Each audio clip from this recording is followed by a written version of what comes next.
আমার ডাইনে বামে সামনে নিচে উপরে নিচে অনেক উম্মতের আলেমগণ বসা আছে, ওনাদের কাছে জিজ্ঞাসা করে দেখবেন ভাইজান আমার ভাইরে জগৎ বিখ্যাত একজন বুজুর্গ আলেম যার ফতুয়ার কারণে ব্রিটিশরা পালাতে বাধ্য হয়েছিল, যার নাম হলো শাহ আব্দুল আজিজ মুহাদ্দিসে দেলভী রহমাতুল্লাহি আলাইহি।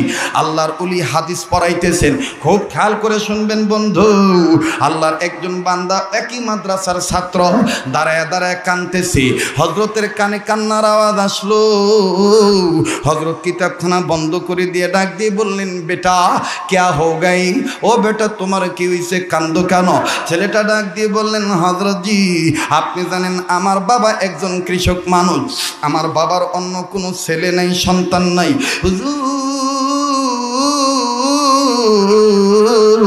আব্বার সাথে কাজে কর্মে সহযোগিতা করতে গিয়েছিলাম, আসতে আমার একটু লেট হয়ে গেছে।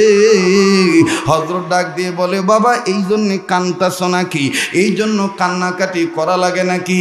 ডাক দিয়ে বললেন হযরত জি আমি এই জন্য কান্দি না, তাইলে তুমি কেন কান্দো বলো না? ডাক দিয়ে বলেন হযরত জি আসার পথে দেখলাম এক মুরব্বী কান্দে, কান্দার হাত উঁচু করে ডাক দিয়ে বলে আল্লাহ ওগো দয়ার আল্লাহ, ওগো আল্লাহ আমার জীবনে আমার জীবদ্দশায় মৃত্যুর পূর্বে যেন তোমার কোরআন অপমানিত না হয়, তোমার কোরআনকে কেউ যেন অপমান করতে না পারে, তোমার কোরআন যেন কেউ বেইজ্জত না করতে পারে আল্লাহ, কারণ আমার জীবনের চেয়ে তোমার কোরআনকে ভালোবাসি। জোরে কোন সুবহানাল্লাহ।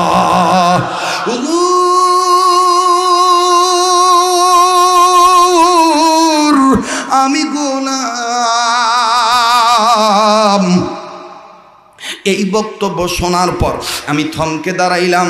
আমি ওই চাচার কাছে যে কইলাম চাচাজি কে কোরআনকে অপমান করতে চায় আপনি আমাকে একটু বলেন না। ও হুজুর এই মুরব্বী আমার হাত ধরে কান্দার ডাক দিয়ে বলে বেটারে কি বলবো শোনো, আজ জোহরের নামাজ পড়লাম ইমামের পিছনে, জামাতে নামাজ আদায় করে আমরা মুসল্লিরা মসজিদ থেকে বের হইলাম। শুনতেছেন? কষ্ট হচ্ছে? আউট কোনো চিন্তা আছে? কোনো পেরেশানি? চলবে কি চলবে না? তাহলে জোরে আবার আজকের মাহফিল, না না জোরে আজকের মাহফিল কতক্ষণ চলবে? নারায়ে তাকবীর। আরে বন্ধু যে চলে যেতে চান তাকে চলে যেতে দেন, খবরদার তাকে ঠেকায়েন না। আমি কলিজার বন্ধু মনে করে বয়ান করছি, বাজান যতটা সুস্থ দেখতেছেন অতটা সুস্থ নয়, খুবই কিন্তু বাজান অসুস্থতার নিয়ামতে ভুগতেছি। তবে আল্লাহ পাকের শুকর বড় কোনো ধরনের কোনো রোগ নাই। এই চলতে ফিরতে আবহাওয়ার পরিবর্তনে যতটুকু আমার ভাইরা বিমার হয় এতটুকু বিমারের মধ্যে কেমন জানি দুর্বল হয়ে গেছি। আর বাবাজি আপনাদের কাছে দোয়া চাই, কারণ এই ময়দানের মধ্যে কে জানি আল্লাহ হয়ে বসে আছে। আল্লাহ পাক ওই ওলির বরকতে আমাদেরকে কবুল করতে পারে। কথা বলেন ঠিক না ব্যাঠিক? ভাইজান এবার এই লোকটা ডাক দিয়ে ছাত্র ডাক দিয়ে বললেন হযরত জি আমি এই মুরব্বীর কাছে যে বললাম চাচা কে কোরআনকে অপমান করতে চায় বলেন না। মুরব্বী কান্দার ডাক দিয়ে বললেন বেটারে আজকে আমরা সবাই মিলে জোহরের নামাজ আদায় করলাম, জোহরের নামাজ আনতে আমরা মুসল্লিরা যখন মসজিদ থেকে বের হইলাম, কোথা থেকে জানো গো কোন ভিনদেশি লাল চামড়ার গোষ্ঠী একটা বাইবেল হাতে নিয়া কোটটাই পরিয়া আমাদেরকে ধমকায় ধমকায় বলে এ বুড়ারা জোয়ানেরা কি করে আসলা? আমরা বললাম সালাত আদায় করে আসলাম, নামাজ কায়েমের হুকুম পালন করলাম, রবের কথা মানলাম, জিকির শব্দের 3 নম্বর অর্থের বিধান মানলাম। চিৎকার দিয়া বলেন সুবহানাল্লাহ। বেটারে এই বাইবেলওয়ালা যখন বলছি আমরা সালাত কায়েম করে আসলাম, নামাজ কায়েম করলাম, বিধান আল্লাহর হুকুম নামাজ আমরা আদায় করে আসলাম, এই রূপটা খেপে গেল আর ডাক দিয়ে বলতেছে এরে মুসলমানের গোষ্ঠী তোমাদের মসজিদের মধ্যে আছে কোরআন, নিয়ে আসো তোমাদের এই কোরআন শরীফ। এই যে আমার হাতে দেখতেছো বাইবেল, তবে তোমরা জাতে মুসলমান আমি কিন্তু জাতে খ্রিস্টান, তোমাদের তোমাদের আছে কোরআন আর আমার কিন্তু আছে বাইবেল। আমি তোমাদের বলতে চাই আজকে প্রমাণ হবে তোমাদের কোরআন সত্য না আমার বাইবেল সত্য। তোমরা মুসলমান জাতি সত্য, তোমাদের ধর্ম সত্য না আমার খ্রিস্ট ধর্ম সত্য। আর এটার মাপকাঠি প্রমাণ হবে আমি আগুন ধরাবো। এই আগুন জ্বালার পর এই আগুনের ভিতরে তোমাদের কোরআন তোমরা ফেলে দিবা আর আমি আমার বাইবেল ফেলে দেব। দুনিয়ার এই আগুনে যদি তোমাদের কোরআন পড়ে যায় তাইলে তোমাদের মুসলমান ধর্ম ভুয়া, আর যদি আমার বাইবেল পড়ে যায় তাইলে আমার খ্রিস্টান ধর্ম ভুয়া, আমার বাইবেল ভুয়া। আসো না মুসলমানের গোষ্ঠী চ্যালেঞ্জ গ্রহণ করো। বাবা আমরা গ্রহণ করতে পারি নাই, আমরা গরিব মানুষ, আমরা মূর্খ মানুষ, লেখাপড়া তেমন আমাদের জানা নাই, এই জন্য আস্তে করে ওখান থেকে চলে এসেছি। এখন আল্লাহর কাছে বলি আল্লাহ একটা ডাক দেন না, দেন না, দেন না, দেন না। আবার বলেন না আল্লাহ। বাবা আমরা ওই জায়গা থেকে চলে এসেছি, এই জন্য কান্দি কেউ যেন আমাদের কোরআন শরীফকে অপমান করতে না পারে। ওই মুরব্বীর কান্না দেখে আমি কান্দি। আমাদের এলাকার মধ্যে খ্রিস্টানের বাচ্চারা এরকম বাহাদুরি করতেছি, বাবাজি মাফ করে দিবেন। ঢাকা থেকে আমরা জেনেছি এই উত্তরবঙ্গের সরল মনা মুসলমানদেরকে বোকা পাইয়া ধোকা দিয়া কাদিয়ানির গোষ্ঠীরা ইহুদি খ্রিস্টানের দালালিতে লিপ্ত। আমার ভাইরা খতমে নবুতের গায়ে কলঙ্ক লাগাইতে চায়। কথা বলেন ঠিক না ব্যাঠিক? শিয়ালেরা এখন তাদের তালে মিলায় তাল রে, তালে মিলায় তাল। বলেন শিয়ালেরা এখন তাদের তালে মিলায় তাল রে, তালে মিলায় তাল। মুসলমানকে আসছে তারে, মুসলমানকে আসছে তেরে লাল কুকুরের পাল। শিয়ালেরা এখন তাদের তালে মিলায় তাল রে, তালে মিলায় তাল। ঠিক কিনা বলেন? কিন্তু উম্মতের আলেমগণ এখনো বেঁচে আছে, ঠিক কিনা? যতদিন বাংলাদেশে মাদ্রাসা নামক ইসলাম রক্ষার ক্যান্টনমেন্ট থাকবে, ওলামায়ে কেরাম থাকবে, ততদিন আমার ভাইরা আমার এই সোনার বাংলায় কোন জায়গায় ইসলাম নিয়ে কেউ ছিনিমিনি খেলতে পারবে না। আমি কি কোনো রাজনীতি বক্তব্য দিচ্ছি? এটা ইমানি দায়িত্ব এড়াইতেছি, ঠিক কিনা বলেন? তো চলবে কি চলবে না? এবার ডাক দিয়ে বলতেছে মুসলমান ভাইরা আমার, এই বালক ছেলে ডাক দিয়ে কয় হুজুর এই ঘটনা চলতেছে আমাদের এলাকায়। শাহ আব্দুল আজিজ মুহাদ্দিস দেলভী রহমাতুল্লাহি আলাইহি আমার ভাইরা কোরআন শরীফ হাদিস শরীফটা বন্ধ করে ডাক দিয়ে বলল, বেটা রে তোমার কান্নার দরকার নাই, চলো যাই, চলো যাই, সবাই মিলে যাই, বাতিলের সাথে মোকাবেলা হবে কোরআনি জ্ঞান দিয়া। কারণ আল্লাহ আমাদের দান করেছেন ইয়াসিন ওয়াল কোরআনি, আরে পড়ে না, ইয়াসিন ওয়াল কোরআনি, মুখটা লড়ান না, ইয়াসিন ওয়াল কোরআনি। আমার ভাইরা কোরআনের জ্ঞান উম্মতের আলেমদের কাছে আছে না নাই? চলো যাই, চলো যাই, আজকে আমরা বাতিলের সাথে মোকাবেলা করব। এবার শাহ আব্দুল আজিজ মুহাদ্দিস দেলভী রহমাতুল্লাহি আলাইহি হযরত ছাত্রদেরকে নিয়া, আমার বন্ধুগণ আলেমদেরকে নিয়া পাগড়িটা মাথায় বান্ধিয়া আমার বন্ধুগণ চলে আসলেন। আসিয়া নজর করে দেখে গো এই কোটওয়ালা টাইওয়ালা খুব লম্প দিতেছে, সরল মনা মুসলমান বুড়াদেরকে দমকাইতেছে। কই কই কই কই প্রমাণ করো, প্রমাণ করো, নাইলে ইসলাম ধর্ম ছাড়ো। এবার মাওলানা সাহেব পিছন থেকে ডাক দিয়ে বলতেছেন, ও ভাই এই বুড়াদেরকে ধমকান কেন? যা বলার আমাকে বলেন, আপনার জবাব আমি দেব কোরআন সুন্নাহ থেকে। বলে কোন আল্লাহু আকবার। আপনাদের পায়ে হাত দিয়ে বলি, গরুর ডাক্তার দিয়া কখনো ধর্মীয় ডাক্তার মনে করে ফতুয়া খুঁজেন না।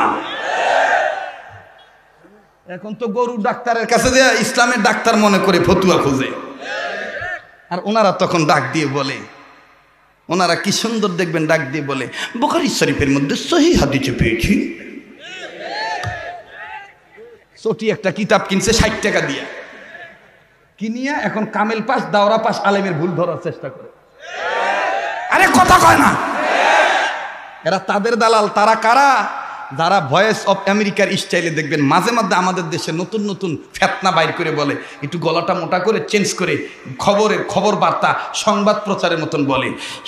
সম্মানিত বাঙালি মুসলিম জাতি, দেশপ্রিয় সবাইকে বলছি, আমার এই সোনার বাংলায় আমরা স্বাধীন করেছি মৌলবাদীদেরকে উৎখাত করার জন্যে।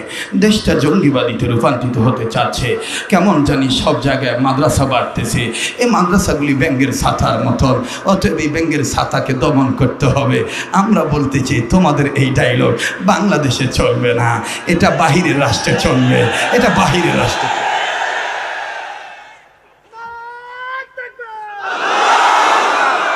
থামো ভাই, কথা কইতে দাও, অনেক কথা আছে। আছো না চলে যাইবা? বলেন আছেন না যাবেন? মাদ্রাসা বন্ধ করার ক্ষমতা কাহারও নাই।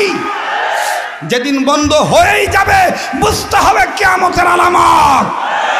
আল্লাহ চাচ্ছেন আমাদের রক্ত, এই রক্তকে পানির মতন ব্যবহার করে জীবন দিয়ে শহীদ হয়ে যাব, কিন্তু বাতিলের কাছে মাথা নত করা যাবে না। মোহতারাম হাজিরিন, এবার ডাক দিয়ে কয়, ভাই যা বলার আমার সাথে বলেন।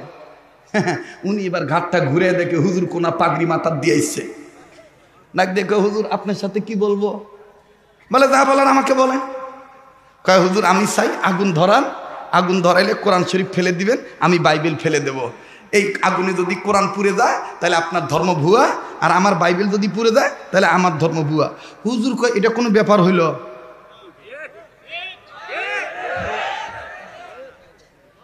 হুজুর ডাক দিয়ে কয়, এটা কোনো ব্যাপার হইল? ভাই নড়াচড়া করেন না, কথা বলেন না। এই যে স্টেজে নড়াচড়া বন্ধ করেন। আমার ভাইরা তো ডাক দিয়ে বলতেছে, এটা কোনো ব্যাপার হইলো? যখনই কইছে ব্যাপার হইলো, তখন ছাত্রগুলা আর মুরব্বী মুসলমান এদের মধ্যে একটা চিন্তা ঢুকে গেল, এটা ফিরে আবার কোন হুজুর? নিয়ে আসলাম সমাধানের জন্য, কিন্তু আসি দেখি উল্টা কথা কছে। আমার দেশত দেখবেন কোন হুজুর যদি ঢাকা থেকে বা হাটাদারি থেকে কোনো ফতুয়া দেয়, না বুঝিয়ে দেখবেন কিছু লোক ডাক দিয়ে কয়, দালালি করেছে। আগে তোমাকে বুঝতে হবে হুজুরের কথাটা কি, একটু সময় দিতে দাও। দা গুড নিউজ কাম স্লোলি, ভালো কাজের রেজাল্ট আস্তে আস্তে আসে, পারাপারি করলে আসে না। কথা কোন ঠিক কিনা? তো এবার হুজুর ডাক দিয়ে করলে, এটা কোনো ব্যাপার হইলো? এটা ভালো কথা, আগুন ধরাও। হ্যাঁ ছাত্রগুলা আগুন নিয়ে আসো। মানে ছাত্ররা যাইবার ধরে আবার যায় না, এটা ফির কোন হুজুর রে আগুন ধরাইতে কর। এবার আগুন ধরাইছে, আগুন ধরানোর পর কোরআন শরীফ আনো। এবার মসজিদ থেকে মুরব্বীরা কোরআন শরীফ আনতেছে, আনিয়া হুজুরের হাতে দিছে। ডাক দেখে, ভাই আগুন ধরছে ভাই, কোরআন শরীফ আমার হাতে, আপনারটা? কয় আমারটা আমার হাতে। লাল চামড়ার গোষ্ঠী তো বুঝেন না, স্টাইল করে কয় আমারটা আমার হাতে। হযরত বলতেছে, আমারটা আমার কাছে, আপনারটা? কয় আমারটা আমার কাছে। কয় তাহলে এখন কি করবেন? কয় আগুনে ফেলে দেন। শাহ আব্দুল আজিজ মুহাদ্দিস দেহলভী রহমাতুল্লাহ ডাক দিয়ে কয়, ভাই আমি একটা কথা বলি ভাই। কয় কি? ভাই আপনার কোরআন শরীফ আপনি আপনার বাইবেল এক জায়গায় জমা দেন, আমার কোরআন শরীফটাও আমি এক জায়গায় জমা দিই। আমি বলতে চাচ্ছি কি ভাই, কোরআন শরীফটাও কাগজের, বাইবেলটাও কাগজের। এই কাগজের বাইবেল আর কোরআন শরীফ আগুনে ফালানোর দরকার কি? আপনি যেহেতু প্রমাণই চাইছেন, তা আপনিও আদম সন্তান, আমিও আদম সন্তান, তবে আপনি জাতে খ্রিস্টান, আমি জাতে মুসলমান। আপনার কাছে নাই ইমান, আমার কাছে আছে ইমান।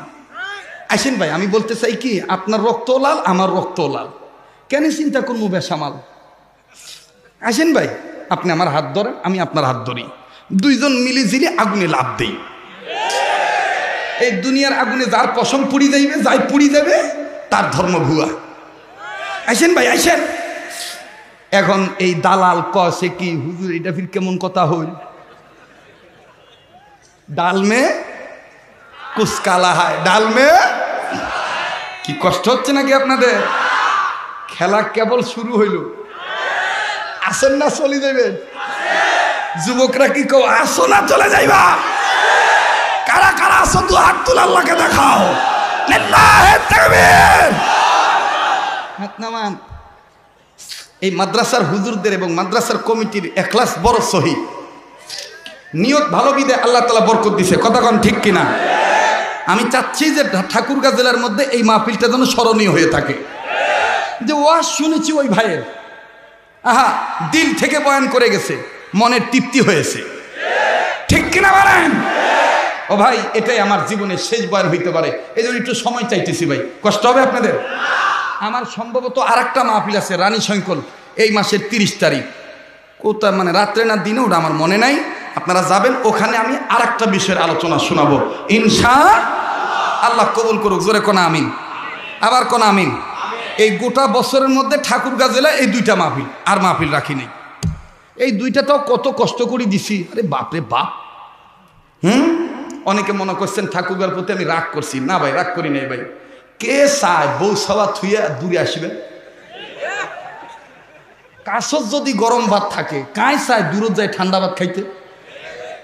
কথা কয় না, এটা একটা কথার কথা বললাম আর কি। তো মোর বাড়ির কাশত তো গরম ভাতের অভাব নাই, মোর কি দুঃখ পড়ছে ভাই, এই শত শত মাইল অতিক্রম করে আসিয়া 4টা গরম ভাত এটাই খায়, বুঝছেন? বুঝছেন? জি জি, আল্লাহ কবুল করুন, আরো ধরে কোন আমিন। আল্লাহ আপনাদেরকে হার লাইনে তারাক্কি দান করেন। তবে হ্যাঁ, মাঝে সাঝে দিনের খাতিরে আসা দরকার, তাহলে ভালোবাসাটা ঠিক থাকে, নাকি কন? আল্লাহ কবুল করুক, আবার কোন আমিন। তো এইবার ডাক দিয়ে কয়, এই বেটা যখন কইছে, হুজুর যখন কইছে আইসেন 2 জন লাভ মারি আগুনে, বেটা এবার ঘামি গেছে, ভিতরে 25, 26, 28, 32, 42, 106, 309 শুরু হয়ে গেছে এক্কা দুক্কা খেলা। এই বেটা পালাবার চাওছে, হুজুর বুঝতে পারিয়া ছাত্রদেরকে আর আলেমদেরকে, তলবেলেমদেরকে এবং বিজ্ঞ জ্ঞানী মানুষদেরকে হুজুর কোরআনের আয়াত শুনে দিয়ে বলতেছে, কান্নাহুম বুনিয়ানুম মারসুস। যারা আলেম আছেন তারা বুঝে নিছেন, সুবহানাল্লাহ। আমি বলছি কেবল ওয়াজ শুরু করলাম, এতক্ষণ কিন্তু শুরু করি নাই, কেবল আরম্ভ করলাম। একটু বোঝেন ভাই, একটু বোঝেন আমার বন্ধুগণ। হযরত যখন বুঝছে যে এই লোক পালাইবে, তখন হুজুর সবাইকে ডাক দিয়ে বলতেছে, কান্নাহুম বুনিয়ানুম মারসুস। সীসা ঢালা প্রাচীরের মতন দেওয়াল হইয়া যাও, ওয়াল হয়ে যাও। বোঝেন নাই? বোঝেন নাই? এই আয়াত শোনার পরে এক ছাত্র আর এক ছাত্রর হাত এরকম করে ধরি, হাতের কোনায় কোনায় শিকল বান্ধি ফেলাইছে। বেটা পালাবি কোথায়? ঠিক আমরাও বলতে চাই, আমার ভাইরা মনে কিছু নিবেন না, মাফ করে দিবেন। Not political talking, I am not political person, it is not political lecture. আমার ভাইরা, আমার বন্ধুগণ, আমি বলতে চাই এ দেশটা মুসলমানদের দেশ। আমরা কিন্তু মুসলমান, কেউ আলিয়ার আলেম, কেউ কৌমির আলেম, কেউ সরমনের মুরিদ, কেউ ফুরফুরার মুরিদ, কেউ জোনপুরের মুরিদ। আমার বন্ধুগণ, কেউ আমার কি বলে ভিন্ন ভিন্ন পীর সাহেবের মুরিদ, কেউ তবলিগ, কেউ পাবলিক। আমাদের কিন্তু আলাদা মনে করবেন না। আমরা ধর্মের ব্যাপারে, কালামার ব্যাপারে, টুপিদারি রক্ষার পক্ষে, ইসলাম এবং কোরআন রক্ষার পক্ষে কিন্তু আমরা সবাই এক। কথা বলেন ঠিক কিনা? এখানে ছোট্ট একটা উদাহরণ দেই। আমরা যখন শীতের দিনে একটু ফল ফ্রুট খাই, লবণ ভরালে কিন্তু 1 আঙ্গুল ব্যবহার হয়, কথা কয় না? আর যখন পান্তা ভাতত লবণ লাগে, আরে কথা কন না কেন ভাই, তখন কি 1 আঙ্গুল দিয়ে নাড়াচাড়া করে? তখন কিন্তু 5 আঙ্গুল ব্যবহার করি, রংপুরি ভাষায় বলে মতেছে। কি করেছে? মতেছে। আর আমাদের আঞ্চলিকতা ঢাকায় ভাষায় কয় মাখাইতেছে, বেটা মাখাইতেছে। কি করতেছে? মাখাইতেছে। আমার বন্ধুগণ, আবার ওই গাইবান্ধার যাবেন, বলে হাতাইতেছে। কি করতেছে? হাতাইতেছে। আর রংপুর কুড়িগ্রাম মাত যাবেন, বলবে নাড়েছে। কি করেছে? নাড়েছে। আর বরিশাল যাবেন, ডাক দিয়ে বলতেছে এবারটা দিহি খাবলাইতে আছে। কি করতে আছে? খাবলাইতে আছে। বুঝছো মনা, এ বেটা দিহি খাবলাইতে আছে। রাগ করতেছেন আপনারা? বেদার হইতেছেন? এক দেশের গালি আর এক দেশে, এক দেশের গালি আর এক দেশে বলি। আমি প্রায় বলি, আমার বন্ধুগণ, জীবনের প্রথম সিলেটে গেছি ওয়াজ করিবার। হায় হায় হায়, আমার সামনে খাবার দিছে ভাই, নতুন গেছি আর কি, অনেক বছর আগের ঘটনা। তো খাবার টাবার দিয়ে আমাকে একজন বলতেছে, হ্যাঁ মাওলানা কোন গু খাইতা, শুকনা গু না ভিজা গু? আমি কই হাজা মুশকিলাতুন কাবীরা। এটা তো বহুত বড় সমস্যা। এই ঢাকার থাকি কি আমি এগুলা খাইতে এসি? এবার আর একজন ফট করে ঢুকি বলতেছে, মাওলানা কোন গু খাইতা, ইগু না উগু? আমার জব বন্ধ হয়ে গেছে। জব বন্ধ হওয়ার পরে আর এক লোক ভিতরে সান্দাইছে, সান্দাই বলতেছে, মাওলানা মাতো না কিল্লাই, মাতো না কেরে, কোন গু খাইতা? শুকনা গু খাইতা না ভিজা গু খাইতা, কোন গু খাইতা? তা আমার এখন যে লোকটা নিচে, এই লোকটাকে আমি ডাক দিয়ে, ভাই কি কয় হুজুর মনে কিছু নেন না হুজুর, এটা আমাদের দেশের আঞ্চলিকতা। ঢাকায় যেমন বলে এটা খাবেন না ওটা খাবেন, কোনটা খাবেন, শুকনাটা খাবেন না ভিজাটা খাবেন, গরমটা খাবেন না ঠান্ডাটা খাবেন, এইটাই যেমন আমাদের সিলেটে বলে। ও মা, কিছুক্ষণ পরে মিষ্টি নিয়ে আসছে একজন, নানান রঙের মিষ্টি। ওই লোক আবার ডাক দিয়ে কয়, হুজুর বুঝি খানা না খাইত, হুজুর মিষ্টি খাইব। তো হুজুর মাতিয়া লাও, কোন গু খাইতা, কালা গু খাইতা না সাদা গু খাইতা? আমি কই এগুলো সব দেখি খালি ওই গ্রুপের। তো এই লোক যখন আমাকে বুঝাইলো যে এটা খাবেন না ওটা খাবেন, এইটা হলো আঞ্চলিকতা, আমি তো ও এই ব্যাপার, আমি ফট করি বুঝি ফেলে। আমি আবার একটু পাতালে চালাকি করলাম, চালাকি করি ডাক দিয়ে বললাম যে তোমরার গু তোমরা খাও, আমরার গু আমরার দিয়া লাও। তোমরার গু তোমরা খাও, আমরার গু আমরারে দিয়া লাও। ডাক দিয়ে বলে, তোমরার গু কোন গু? তাই আমি বললাম, আমরার গু শুকনা গু। মানে আমি শুকনা খাবার খাবো, ওয়াজের আগে ভিজা খাবার খাবো না। বলে আচ্ছা মাওলানা তুমি খুব চালাক, মাওলানা তুমি খুব চালাক। আমার ভাইরা, মানুষের অন্তরের ভাব যদি বোঝা যায় তাহলে অল্প সময় মিশা যায়, কথা কোন ঠিক কিনা? আর মনে মনে মিলন হইলে টাকায় বাদে না, সময় বাদে না, রাত দিন দেখে না, কথা বলেন ঠিক কিনা? যেমনটি আজকের মাহফিল প্রমাণ। চলবে কি চলবে না? পিছনের যুবক ভাইরা কি চলে যাইবে নাকি? ঘুম ধরছে ভাই? তার একবার বলো আল্লাহু আকবার। তো পান্তা খাইতে লবণ ব্যবহার করলে কয় আঙ্গুল? আমরা ওলামায়ে কেরাম সুক্কা টুপি, গোল টুপি, ভাড়া পাঞ্জাবি, গোল পাঞ্জাবি। আমার ভাইরা ওই পীরের মুরিদ এই পীরের মুরিদ তবলিগ পাবলিক যখন দেখবো যে এখন এক আঙ্গুলের লবণ ব্যবহার, তো এক আঙ্গুলের লবণই ব্যবহার করুক পীর সাহেবেরা। যখন 2 আঙ্গুল তখন 2 আঙ্গুল, যখন 3 আঙ্গুল তখন 3 আঙ্গুল। কিন্তু যখন সমগ্র বাংলাদেশে মুসলিম উম্মাকে ঐক্যবদ্ধ হওয়ার জন্যে হযরত উলামায়ে কেরামগণ, হক্কানি আলেমরা ডাক দিবে, তখন আমরা পঞ্চমুখী 5 ভাই ইসলামী আন্দোলন করার জন্যে মুজাহিদের ভূমিকা পালন করে বাতিলকে দমন করার জন্যে 5টা আঙ্গুল ব্যবহার করব। মতামতি নানা নারী সবই করে ইসলামের পক্ষে থাকব।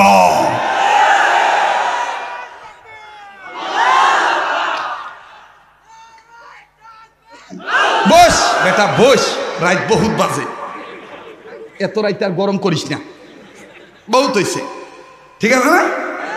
এইবার হুজুর ডাক দিয়ে কয়, এই কি দোয়া করতে দেবো নাকি? হ্যাঁ দোয়া করি দেব? হুজুর ঘুম আসে নাকি? নাকি ঘুম ভাঙছে? আবার কোন আল্লাহু আকবার। এইবার হযরত ডাক দিয়ে বলতেছে, ভাই কি বলবেন? ডাক দিয়ে কয়, হুজুর আপনার কানে কানে একটা কথা। কয় না, আপনি আগুনে লাফ দিবেন কিনা বলেন। হাত ধরেন। হ্যাঁ, বেচারা খুব দাপট করছে এতক্ষণ, এখন খালি হাত দেয় আর নেয়, হাত দেয় আর নেয়। হুজুর কয়, আমি ধরলে কিন্তু ছাড়বো না, আর আমার ধরার সাথে কিন্তু আল্লাহর ধরা। আর আল্লাহ ধরে না, আল্লাহ ধরলে কিন্তু, আর আল্লাহর ধরাটা কিন্তু বহুত শক্ত ধরা। ইন্না বাতশা রাব্বিকা লাশাদীদ,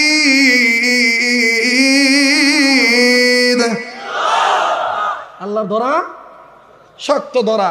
ফাআলুল লিমা ইউরিদ, আল্লাহ ধরলে যাইবা কই? যাওয়ার রাস্তা, যাওয়ার রাস্তা। আমার ভাইরা, এরপরে দেখেন কি হইল, আমি আপনাদেরকে বলছি, কিন্তু আপনারা বলেন তো দেখি, কোরআন হেফাজতের মালিক কে? আবার বলেন কে? একটু পরে দেখবেন পুরা ময়দানের মাটি সুদ্ধা কান্নাকাটি করবে।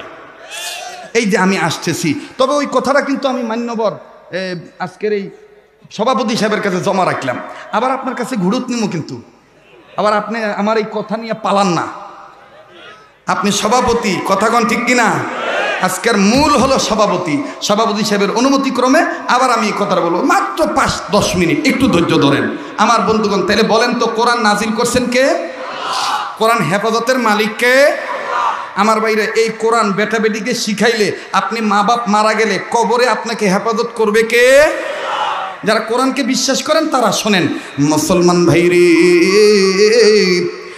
ওই বাইবেলওয়ালার কথা আমি বলবো, বাজান ভুল বুঝবেন না, তাড়াহুড়া করবেন না বাবা। এখান থেকে আর যায় কি করবেন, হয় আপনি ঘুমাবেন, নাইলে বিড়ি সিগারেট খাবেন, নাইলে আড্ডাবাজি দিবেন, নাইলে ফেসবুক চালাবেন। এমন তো হইতে পারে গো আজকার রাত আপনার জীবনের জন্য শেষ রাত। বাজান এখানে যতক্ষণ বসে থাকবেন ততক্ষণ তো নেক পাইতেই থাকবেন। এমনকি হাদিসের ভাষায় মুহাদ্দিসিন ইকরামগণ বলেন, যেই সন্তান যেই বেটা বেটি কোরআনের মজলিসে থাকবে, উম্মতের আলেমদের মজমায় থাকবে, জিকিরের মজলিসে থাকবে, আমার আল্লাহ ওই বেটা বেটির মা বাবার কবর আযাব বন্ধ করে দিবে। আরে বাবাজি,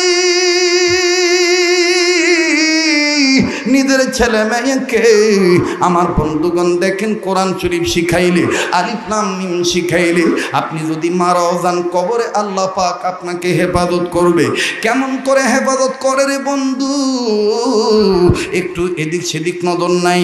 আমার বন্ধুগণ তাফসীরের কিতাব থেকে এই আয়াতের সাথে মিল করে ঘটনাটা বলে দেই। এই জমিনের উপরে আসমানের নিচে যত বড় বড় তাফসীর, ওখানে কি হইল, এত বাচ্চাগুলো কোথা থেকে আসলো? এদের হুজুর কায়? এই হুজুরটা তো এমনি অন্তর থেকে এখন বদদোয়া পাইবে। হ্যাঁ, এই ক্ষতিটা কেন করলেন? কি এর ঘুমায় যাচ্ছে? এটা হলো এই মাদ্রাসার ক্ষতি করা, ঠিক না?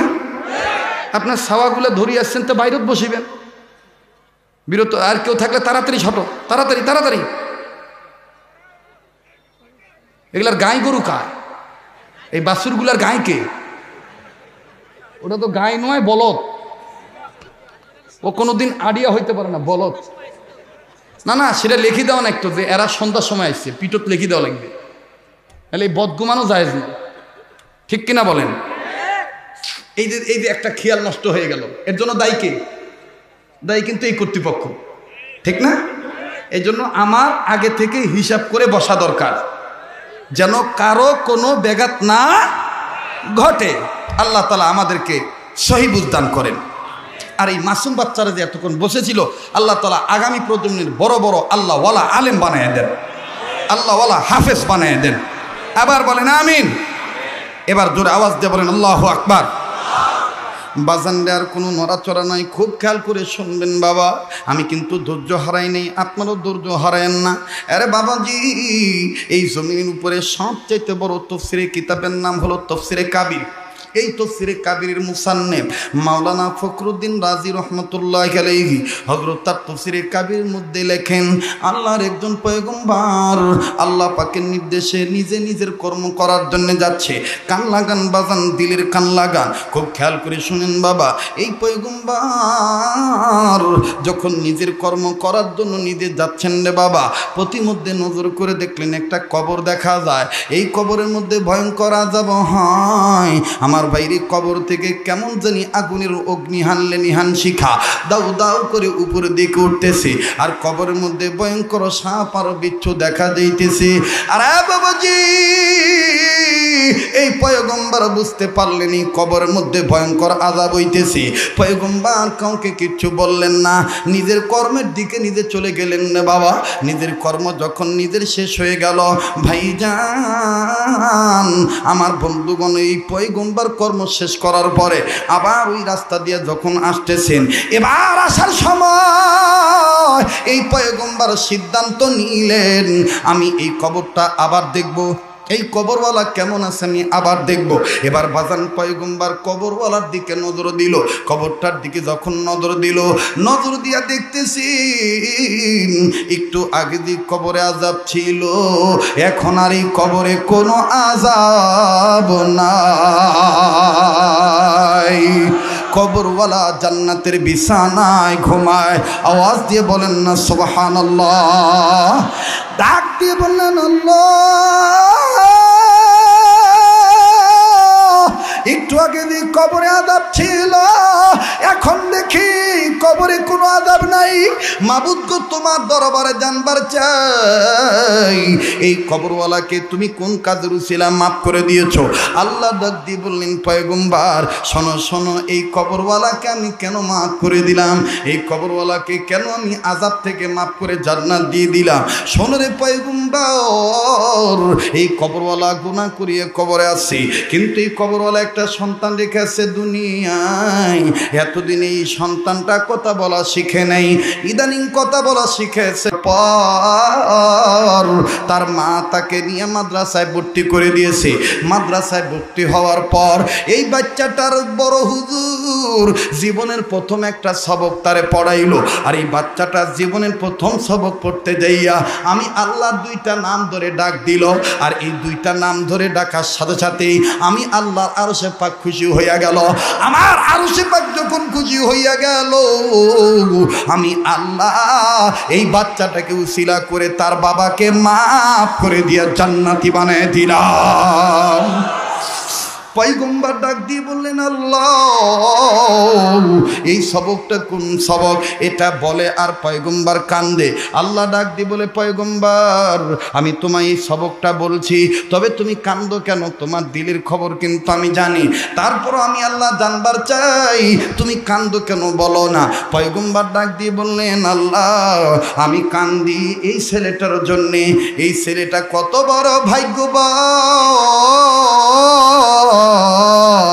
যেই বাচ্চাটাকে উসিলা করে তার বাপ মা পাইয়া গেল। ওগো আল্লাহ, দুনিয়ার সব বাপ মা যদি এরকম হইয়া যাইত, সব ছেলে মেয়ে যদি এরকম হইয়া যাইত, তোমার কথা তোমার কিতাব শিখত, তাইলে সব বেটা বেটির বাপ মাই তো কবরে মাপ পাইয়া জান্নাতি হয়ে যাইত।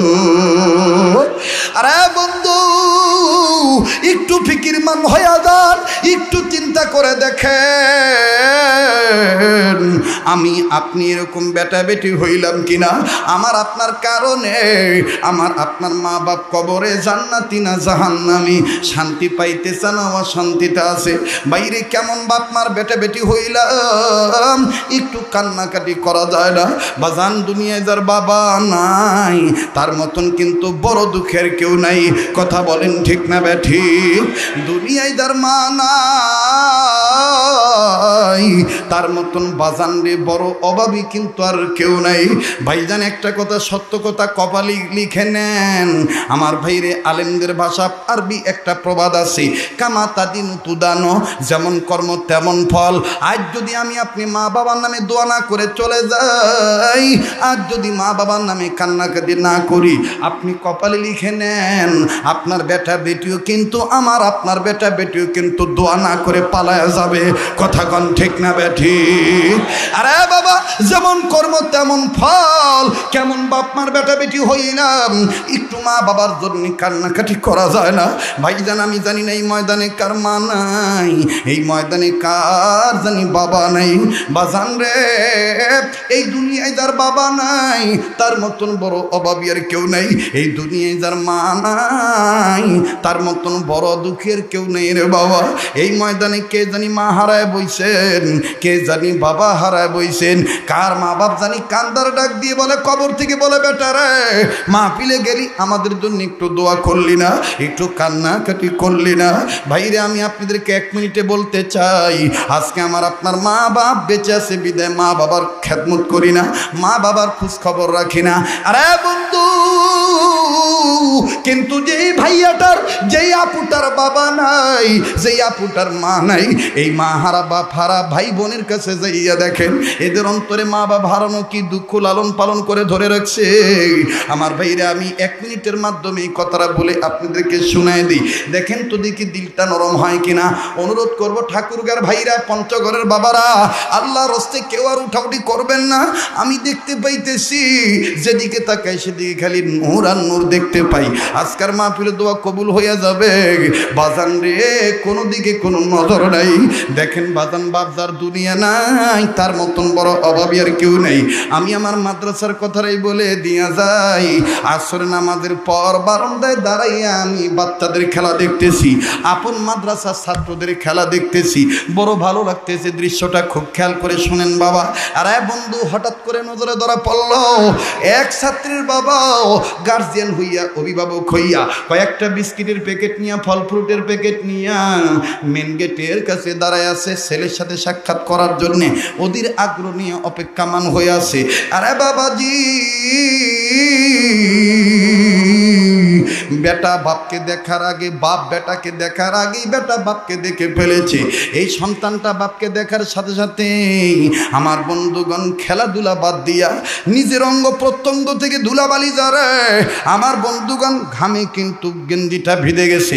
এই ছেলেটা দুর্গন্ধযুক্ত হয়ে পরেও বাজানকে ধুলাবালি ঝাড়িয়া সহপাঠী ছাত্র ভাইদেরকে ডাক দিয়ে বলতেছে, আমি আর আজকে খেলবো না। ওই যে আমার বাবাকে দেখা যায়, আমি বাবার সাথে বাবার কাছে যাব, আমার আব্বুর কাছে যাব। ভাই আমি আর আজকে খেলবো না। বড় ভালো লাগলো বচন ভঙ্গিটা। আমার বন্ধুরি ছেলেটা হাঁটি হাঁটি পা পা করে হন হন করে বাবার কাছে যখন ছুটে চলল, বাপও দেখেন কি ওদের আগ্রহ নিয়ে দাঁড়ায় আছে। বাপ দুর্গন্ধের দিকে তাকাইলেন না, গেঞ্জি ভিজার দিকে তাকাইলেন না, ধুলাবাড়ির দিকে তাকাইলেন না। বেটা যখন কাছে গেল, সোনার বাবুজান দুই হাত বাড়ায় দিল। দুই হাত বাড়ায় দেওয়ার পর আমার বন্ধুর এই বেটাটা সালাম দিয়ে বাপের বুকে চলে গেল। আব্বু আব্বু ডাক দিয়ে বলে, আব্বু আম্মু কেমন আছে? বাপ ডাক দিয়ে বলে, বাবা তোমার আম্মু ভালো আছে।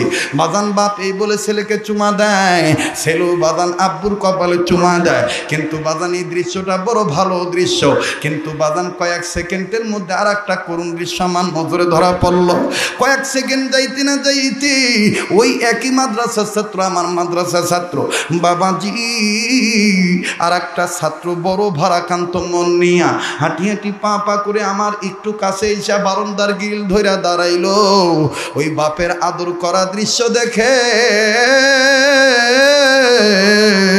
আর চোখের পানি ছেড়ে কান্দে। আমি জানি না যে ওর বাবা নাই, আমার জানা ছিল না। এই ছেলেটা চোখের পানি ঝর্ণার মতন ছেড়ে দিয়া চিৎকার দিয়া কান্দার ডাক দিয়ে বলে, আল্লাহ আমার আব্বু কি নাই?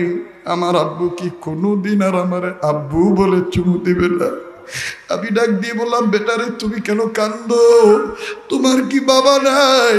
এই ছেলেটা কান্দার ডাক দিয়ে বলে, হুজুর আমার বাবা ছিল, 2 মাস আগে আমার আব্বু রোড অ্যাক্সিডেন্টে নাকি মারা গেছে। আমি আমার বাবার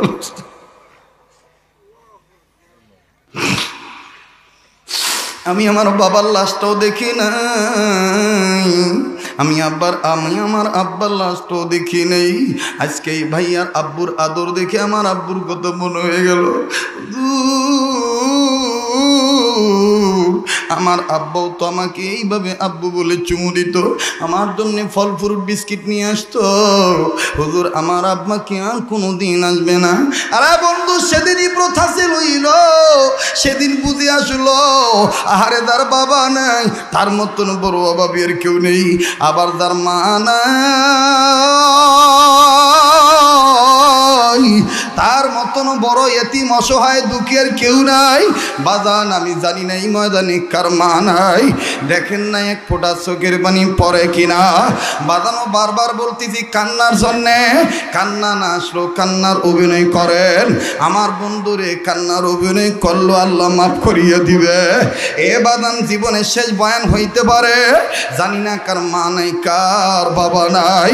গুনাহ মাফের জন্য মা বাবাকে জান্নাতি বানানোর নিয়ত করে একটা ডাক দেন না, বলেন না আল্লাহ, আবার বলেন না আল্লাহ। এতগুলো মানুষের ডাকের মধ্যে কেন প্রেমের আওয়াজ নাই? একটু বলেন না আওয়াজ দিয়ে আল্লাহ। দেন না ডাক দেন না, বলেন না আল্লাহ। বাজান রে কেউ কারো দিকে তাকায়েন না। সোনার বাপ জানেরা কলিদার ভাইরা দেখো চোখে পানি আসেনি। ও বাজান যার মা নাই নাই, তার মতন বড় দুঃখের কেউ নেই।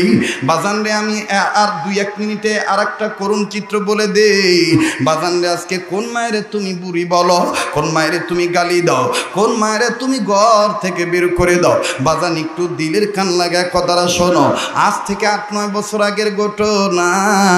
মুসলমান ভাইরে দক্ষিণ অঞ্চলে বরিশাল বিভাগে আপনারা এই বয়ানটা প্রায় আমার মুখ থেকে শুনেছেন। বাবা দেখেন তো রেড লাইটটা কে জ্বালাইতেছে। সি আস্তাগফিরুল্লাহ। মুসলমান বন্ধুরা আমার, আজ থেকে 8-9 বছর আগের ঘটনা, যেটা আপনারা মোবাইলের মাধ্যমে শুনেছেন। এ বন্ধু, উঠাউঠি মানে মা বাবার নামে মনে হয় দোয়া করতে মন চায় না, অন্তরাত্মায় মনে মা বাবার ভালোবাসা নেই। আরে বাবাজি, কেন তুমি বারবার উঠে উঠে বেয়াদবি করো? এই সুন্দর জান্নাতি বাগানের পরিবেশটা, শৃঙ্খলাটা কেন বিশৃঙ্খলা করতেছ? ও বাদান, একটু মাথাটা নাড়াবেন না, খুব খেয়াল করে শুনেন গো বাবা। যার মা নাই তার মতন বড় দুঃখী আর কেউ নাই। বাজান 1 মিনিটে বলে দে, দক্ষিণ অঞ্চলে বয়ান করার জন্য ফেরি দিয়া পার হব। ও বাদান, পদ্মা নদী পাড়ি দেব। বাদান রে ফেরির মধ্যে গাড়ি তুললাম, আমার গাড়ির পিছন বরাবর আরো অনেক গাড়ি উঠলো, একটা অ্যাম্বুলেন্স উঠলো। বাদান রে অ্যাম্বুলেন্সের 2 সাইডে লেখা লাশবাহী গাড়ি। অ্যাম্বুলেন্সের লুকিং গ্লাসের গোড়ায় লাল কাপড় টাঙানো, লাল নিশান টাঙানো। বাদান এই লাল কাপড় দেখিয়া বুঝতে বাকি রইল না যে এই অ্যাম্বুলেন্সের ভিতরে লাশ আছে। তবে মহিলার লাশ না পুরুষের লাশ এটা আমার জানা নাই।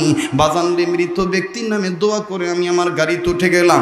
গাড়িতে ওঠার পর পিছনের গ্লাসটা আস্তে আস্তে করে নামাইতেছি, বাহিরের উন্মুক্ত হাওয়া গ্রহণ করব। আর বাবাদি, যখনই গ্লাস নামাইতেছি, পিছন থেকে ওই অ্যাম্বুলেন্সের ভিতর থেকে একটা বাচ্চা, শিশু বাচ্চা করুণ চিৎকার দিয়ে কান্দে।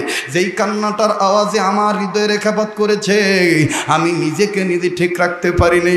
এরে ভাইজান, পিছন থেকে একটা বাচ্চা কান্দে, আর কিছুক্ষণ পর পর চিৎকার দিয়া বলে, আব্বু, ওই আব্বু, আমার আম্মুকে তুমি কাঠের বাক্সে বইরা রাখছো কেন?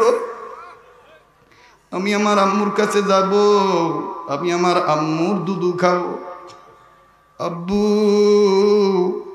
তুমি আমার মাকে কাঠের বাক্সে বইরা রাখছো কেন? ও মা, মা তুমি কি আর আমাকে কোনোদিন দুধু দিবে না? আমি আমার আম্মুর কাছে যাব, আমি আমার আম্মুর দুধু খাবো। আব্বু, তুমি কেন কথা বলো না? আমি মানুষের কাছে বিচার দেব, দাদু ভাইয়ের কাছে যে বলবো আমার আব্বু বড় নিষ্ঠুর, আম্মুকে কাঠের বাক্সে বইয়া রাখছে, আমাদের কাছে আসতে দেয় না, আমাকে আব্বু আম্মুর দুধু খাইতে দেয় না। ও বাদান, বারবার যখনই আওয়াজ আসি, আমি আমার আল্লাহকে ডাক দিয়ে বললাম, আল্লাহ তুমি কি না পারো? আল্লাহ, আল্লাহ তোমার নীলা খেলা বোঝা যায় না। তুমি এই দুধের বাচ্চার কাছ থেকে মায়েরে নিয়ে গেছো, অত সেই বাচ্চা বোঝে না যে তার মা দুনিয়ায় নেই। আমার বাইরে এই বাচ্চাটাকে দেখার জন্যে গাড়ি থেকে নামলাম, এই বাচ্চাটাকে দেব। বাবাজি, গাড়ি থেকে নামিয়া নজর করে দেখি অ্যাম্বুলেন্সের চতুর্দিকে অনেক যুবক দাঁড়ালো, মধ্যম বয়সের লোকেরাও দাঁড়ালো। ওই মা মরা বাচ্চাটাকে দেখে আবার কিছু কিছু যুবক নিজের পকেট থেকে মোবাইলটা বাইর করিয়া আপন বাড়িতে ফোন দিয়ে বলে, আমার মা কই? আমার মাকে দেখে রাখো। আমি 8-10 মাস মায়েরে দেখি না, আজকে ঢাকা থেকে আসতেছি, আমার মার যেন কিছু না হয়। বাড়ি থেকে ডাক দিয়ে বলে, কেন তুমি আজকে মার জন্যে কান্দো? বলে, কি বলবো, আজকে ফেরির মধ্যে একটা মা মরা বাচ্চা দেখতেছি, এই বাচ্চাটার মা মরে গেছে গো, কিন্তু এই বাচ্চা বোঝে না যে তার মা দুনিয়ায় নেই। বারবার বলে আম্মুর কাছে যাব, দুধু খাবো। আব্বুরে খুব কষ্ট দিতেছে, এরপরও এই বাচ্চাটা বোঝে না যে তার মা মারা গেছে। তাই আমরা বলি, আমাদের মাকে তোমরা দেখে রেখো, মায়ের যেন কোনো ক্ষতি না হয়। বাদান রে, এই যুবক ভাইয়ের এই অবস্থা দেখে আমি আরেকটু সামনে গেলাম। পরিচিতি ফেস ভ্যালু থাকার কারণে বাদান রে আমাকে সাইড দিয়ে দিল। আমি অ্যাম্বুলেন্সের কাছাকাছি গেলাম, ওই মা মারা বাচ্চাটার দিকে তাকে দেখি এক সাইডে মায়ের লাশ, কাঠের বাক্স, আর বাচ্চাটা বাবার কোলে বসে রানের উপর বসে আছে। বারবার খালি বাবার দাড়ি মুখগুলি হাতায় আর ধাক্কায় আর কলার ধরে বলে, ওই আব্বু আম্মুর কাছে যাব, আমি আম্মুর দুধু খাবো, আমি আমার আম্মুর কাছে যাব। তুমি আমার আম্মুকে কাঠের বাক্সে বইরা রাখছো কেন? বাজানডি বাচ্চার কান্না শুনতে শুনতেই সাইটে শুনি আবার আমার বন্ধুগণ আরো দুইটা কন্যা সন্তানের কান্না। নজর করে দেখি আরো দুইটা মেয়ে বাচ্চা মায়ের লাশের বাক্সের উপরে মাথাটা এরকম করে নোয়ায় দিয়া রাখছে, আর দুই হাত দিয়া মায়ের লাশের বাক্সটা ধরছে, আর এরকম করে নাড়াচাড়া করার ডাক দিয়ে বলে, আম্মু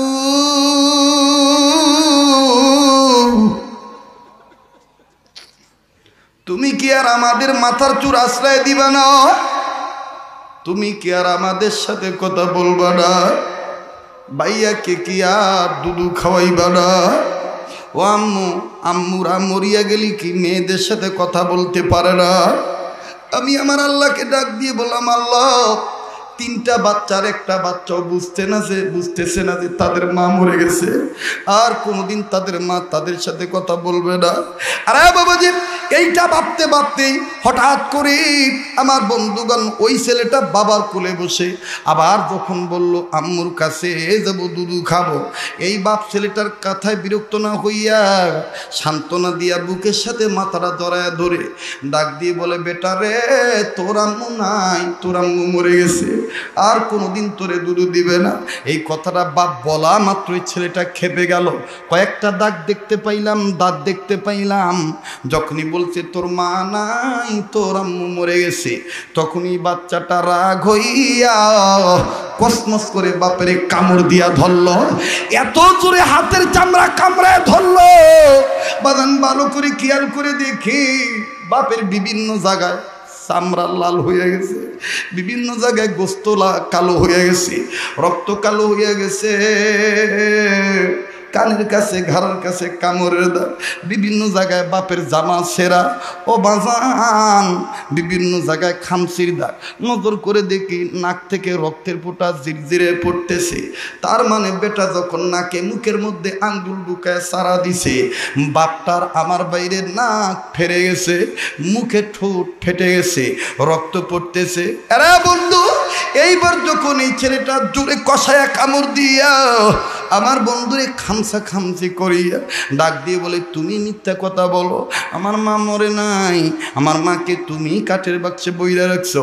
ও বাদান এত দূরে কামড় দিছে, বাপটার চেহারা কালো হয়ে গেছে, চোখ লাল হয়ে গেছে, মারেও না, ধরেও না, বিরক্ত হয়েও না, বাপ খালি কান্দে আর ইস বলে আওয়াজ দিয়ে বলে, আল্লাহ তুমি আমারে কোন বিপদে ফালাইলা, আমি এই তিনটা বাচ্চা নিয়ে কার কাছে যাই গো আল্লাহ? এদেরকে কেমনি বুঝাই, এদের মা নাই, আল্লাহ গো আমি এদেরকে কেমনে বুঝাই?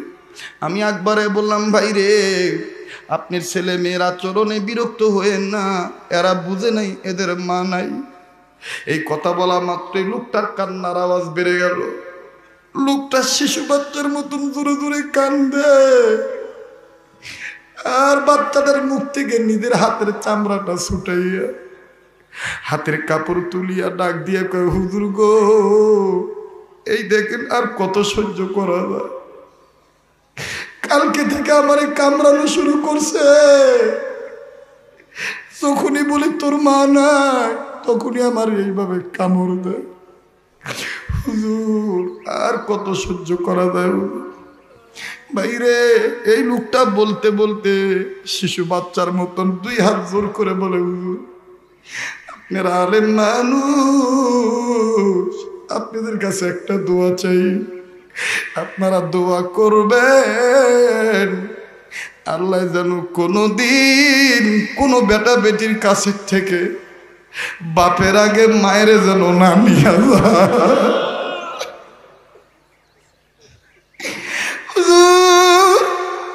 মায়ের অভাব বাপ দ্বারা পূরণ হয় না। হুজুর গো, আজকে আমি বুঝতেছি যার মা নাই তার মতো বড় অভাবী কেউ নেই। বাইরে এই ময়দানে সোনার বাইরে আমার কার জানি মা নাই, কার জানি বাবা নাই। বাজারে দেখতেছি আলেমরা চোখের পানি ছেড়ে কাঁদতেছে, হাদি সাহেবরা কাঁদতেছেন, সোনার কলজার টুকরা যুবকরা কাঁদতেছে। যেই মাদ্রাসার ছাত্রদের পায়ের নিচে ফেরেশতারা পাখা বিছিয়ে দেয়, এই দামি দামি ছেলেরাও কাঁদতেছে। আজকে চোখের পানি আল্লাহ ফেরত দিবে না। আমার বন্ধুরে, আমার মাওলা আজকে চোখের পানি কবুল করবে। বাবাজি পয়গম্বর কান্দার ডাক দি বলে, আল্লাহ এই বাচ্চাটা কত বড় ভাগ্যবান, যেই বাচ্চাটার উচিলে তার বাপ মা পেয়ে গেল। আল্লাহ বুঝতে চাই সেই সবকটা কোন সবক। ভাই আমি সেই সবকের কথা বলছি, ওই বাইবেলওয়ালা আর হজরতের আগুনে লাভ দেওয়ার কথাটাও বলবো। একটু বাজান ধৈর্য ধরেন মুসলমান ভাইরে। এবার পয়গম্বর নয় শাহ আব্দুল আজিজ মুহাদ্দিসে দেলবি রহমাতুল্লাহি আলাইহি ডাক দিয়ে বলতেছেন, বাইবেলওয়ালা ভাই আপনি আমার হাত ধরেন, আমি আপনার হাত ধরি। এই কাগজের পাতা কোরআন শরীফ বাইবেল কি প্রয়োজন আছে আগুনে ফেলানো? আসেন না আমরা দুইজন মিলে আগুনে লাভ দেই। এবার বাজানে যখনই কথা বলা হলো, আরে বাবাজি বাইবেলওয়ালা চোখের পানি ছেড়ে বলে, হুজুর আসলে এতদিন জানতাম না, আজকে শিওর হইলাম। ও হুজুর অতি চালাকের গলায় দড়ি। হযরত জি ডাক দিয়ে বলতেছেন, তুমি কি চালাকি করছো? ডাক দিয়ে কয়, হুজুর আপনি জানেন না, আমি আপনার কানে কানে বলবো। এটা জোরে জোরে বলা যাবে না, এটা জোরে বললে পাবলিক আমারে ধরে মারবে। আমি আপনার আজকে একটা গোপন কথা বলে দেই হুজুর। মারহাবা কবেন না? ঠেলার নাম, ঠেলার নাম। বিড়াল কি সাদে গাছে উঠে রে? কথা কয় না বাজান রে, সাদে গাছে ওঠে না, বিড়াল কিন্তু সাদে গাছে ওঠে না। আমার বাইরে দুনিয়ার সব বক্তারা কালেকশন করলে মাহফিল ভেঙে যায়, কিন্তু বাজান আমি অদম কালেকশন করার পরও যখন আবার ওয়াজ শুরু করি, মনে হয় হুজুর নতুন করে ওয়াজ আবার আরম্ভ করলো। কথা কন ঠিক কিনা? মনেই হবে না যে এখানে কালেকশন হয়েছে, 2-2.5 ঘন্টা ওয়াজ হইছে, মনে হবে যে হুজুর এখন নতুন করে আবার স্টার্ট দিল। এজন্য আবার একটু ইমানি ঝংকার দিয়া হুঙ্কার দিয়া বলেন আল্লাহু আকবার, লিল্লাহি তাকবীর, লিল্লাহি তাকবীর। এইবার ডাক দিয়ে বলতেছেন, হযরত জি আমি একটা চালাকি করছি, কিন্তু এই চালাকি কইরা অন্য কোথাও ধরা খাই নাই। অন্যান্য এলাকায় যাইয়া মুসলমানদেরকে ধোকা দিয়া বোকা বানাইয়া কাফের বানাইছি, কিন্তু আজকে আপনার কারণে পারলাম না, আজকে আমি আপনার কারণে ধরা খেয়ে গেলাম। ডাক দিয়ে বলেন, তুমি কি করেছ বলো? ডাক দিয়ে বলে, হুজুর আপনি জানেন কি জানি না, আমেরিকার জমিনে একটা আঠা বাইর হইছে, একটা কেমিক্যাল বাইর হইছে। ওই কেমিক্যাল যদি কোনো মানুষ কাগজে লাগায়, এই কেমিক্যাল যুক্ত কাগজ যদি আগুনে পোড়ায়, আগুন জ্বলতে জ্বলতে এক সময় আগুন নিভে যাবে, কিন্তু কেমিক্যাল লাগানো কেমিক্যাল যুক্ত কাগজ পুড়বে না। হুজুর আমি আমার সহায় সম্পত্তি বিক্রি করিয়া ওই কেমিক্যাল করেই করছি শুধুমাত্র মুসলমানদেরকে ঠকাবার জন্যে, আমার খ্রিস্ট ধর্ম পার্মানেন্ট করার জন্যে। হুজুর আপনি শোনেন শোনেন, আমি আমার সহায় সম্পত্তি বিক্রি করে ওই কেমিক্যাল কিনছি। ওই কেমিক্যাল কিনিয়া আমি বাইবেলের পাতায় পাতায় লাগাইছি। হুজুর আমি মনে মনে সিদ্ধান্ত নিয়েছি, এরকম জায়গায় জায়গায় যামো, গ্রামগঞ্জে যাইয়া সরল মনা মুসলমানদেরকে ধোকা দিয়া ধর্মের ব্যাপারে বাহাদুরি করব, আর তারা এরকম আগুন ধরাবে, কোরআন ফেলে দেব, বাইবেল ফেলে দেব। কোরআনের পাতায় যেহেতু কেমিক্যাল লাগানো নাই, আমার বাইবেলের পাতায় পাতায় যেহেতু কেমিক্যাল লাগানো, আমার বাইবেল তো পুড়বে না। হুজুর আপনাদের কোরআন তো পুড়ে যাবে, আর যখনই কোরআন পুড়বে তখন আমি চিৎকার দিয়ে বলবো ইসলাম ধর্ম ভুয়া। হুজুর এই ছিল আমার তালাকি, কিন্তু হুজুর আজ আমি ধরা খাইয়া গেলাম। হুজুর আপনি বলতেছেন কোরআন ও কাগজের, বাইবেল ও কাগজের। হুজুর গো হুজুর আপনি বললেন কোরআন কাগজের, বাইবেল কাগজের, এই কাগজের পাতা কোরআন আর বাইবেল আগুনে ফালানোর দরকার নেই। হুজুর আপনি ডাইরেক্ট বললেন আপনি আর আমি দুইজন মিলে বডিটা নিয়ে আগুনে লাভ দেই। ও হুজুর আমি বাইবেলের পাতায় পাতায় আঠা লাগাইছি, কেমিক্যাল লাগাইছি, আমি তো আমার গায়ে লাগাই নেই, আমি তো আমার বডিতে লাগাই নেই। আপনি কি বডিতে লাগাইছেন নাকি? শাহ আব্দুল আজিজ মুহাদ্দিসে দেহলভী রাহমাতুল্লাহ আলাইহি বললেন, আমি আমার বডিতে কোনো কেমিক্যাল ব্যবহার করি নাই, তবে আমার দিলের মধ্যে কলবের মধ্যে একটা কেমিক্যাল আছে, মেডিসিন আছে। এই মেডিসিনের নাম হলো ঈমান।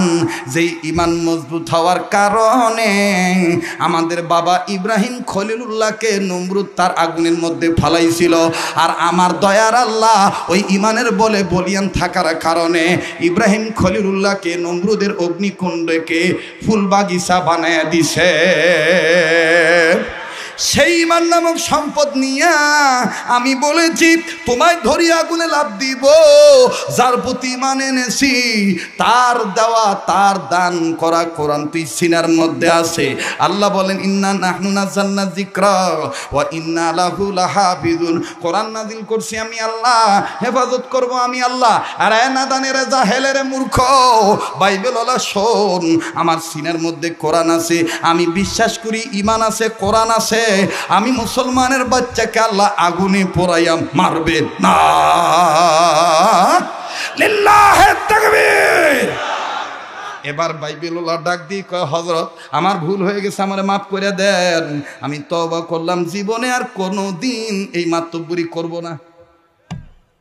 বিশ্বাস হয়ে গেল কোরআন অক্ষয় কিতাব, কোরআন হেফাজতের মালিক আল্লাহ। হুজুর আমি চলে গেলাম, আমার তওবা পড়ে দেন, আমি ইসলাম ধর্ম কবুল করে নিলাম। চিৎকার দিয়া বলেন সুবহানাল্লাহ। এবার বলেন তো দেখি বাজান রে, জিকিরের মূল অর্থ কয়টা? আবার কোন, আরেকবার। নাম্বার 1, ফাযাক্কির বিল কুরআনি মান ইয়াখাফু ওয়াঈদ। নাম্বার 1 হলো উপদেশ। নাম্বার 2, ফাযকুরুনি আযকুরকুম। নাম্বার 2 হলো স্মরণ। নাম্বার 3, ইয়া আইয়ুহাল্লাযীনা আমানু ইযা নুদিয়া লিস-সালাতি মিন ইয়াউমিল জুমআতি ফাসআউ ইলা যিকরিল্লাহি ওয়া যারুল বাই'আ। কোরআন ভাল লাগে? ভাল লাগে? ভাল লাগে না? এটা আপনি যেভাবেই পড়েন যদি সহি থাকে খালি মজাই লাগবে। সুবহানা রাব্বিকা রাব্বিল ইজ্জাতি আম্মা ইয়াসিফুন ওয়া সালামুন আলাল মুরসালিন ওয়ালহামদুলিল্লাহি রাব্বিল আলামিন। আলহামদুলিল্লাহি রাব্বিল আলামিন। ওয়াসসালাতু ওয়াসসালামু আলা আশরাফিল আমবিয়া'i ওয়াল মুরসালিন মুহাম্মাদিন ওয়া আলা আলিহি ওয়া আসহাবিহি আজমাইন। ربنا ظلمنا أنفسنا وإن لم تغفر لنا وترحمنا لنكونن من الخاسرين. ربنا آتنا في الدنيا حسنة وفي الآخرة حسنة وقنا عذاب النار. ربنا لا تزغ قلوبنا بعد إذ هديتنا وهب لنا من لدنك رحمة إنك أنت الوهاب.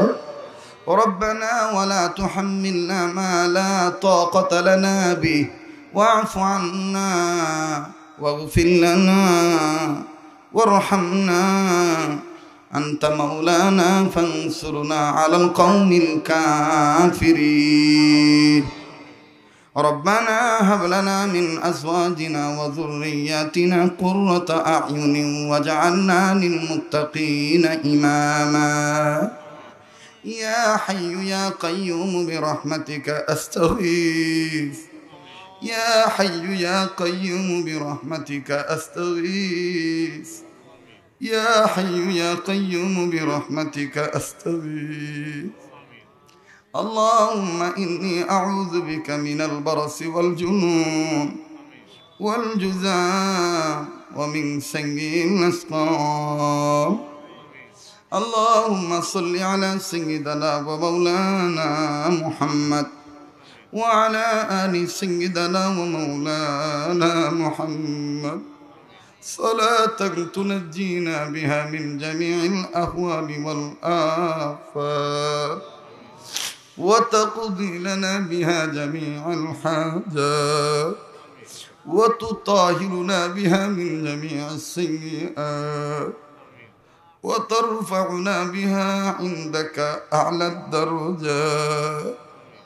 وتبلغنا بها أقصى الغايات من جميع الخيرات في الحياة وبعد الممات، إنك على كل شيء قدير.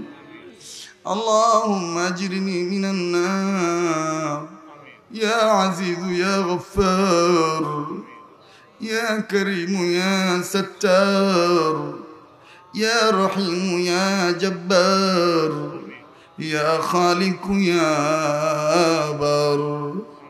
اللهم أجرنا من النار. اللهم حاسبني حسابا يسيرا. رب ارحمهما كما ربياني صغيرا. اللهم إني ظلمت نفسي ظلما كثيرا. رب ارحمهما كما ربياني صغيرا. اللهم إياك نعبد وإياك نستعين. اللهم إياك نعبد وإياك نستعين. اهدنا الصراط المستقيم، صراط الذين أنعمت عليهم، صراط الذين أنعمت عليهم، صراط الذين أنعمت عليهم غير المغضوب عليهم ولا الضالين. آمين. يا هنان يا منان، يا رحمن يا رحيم يا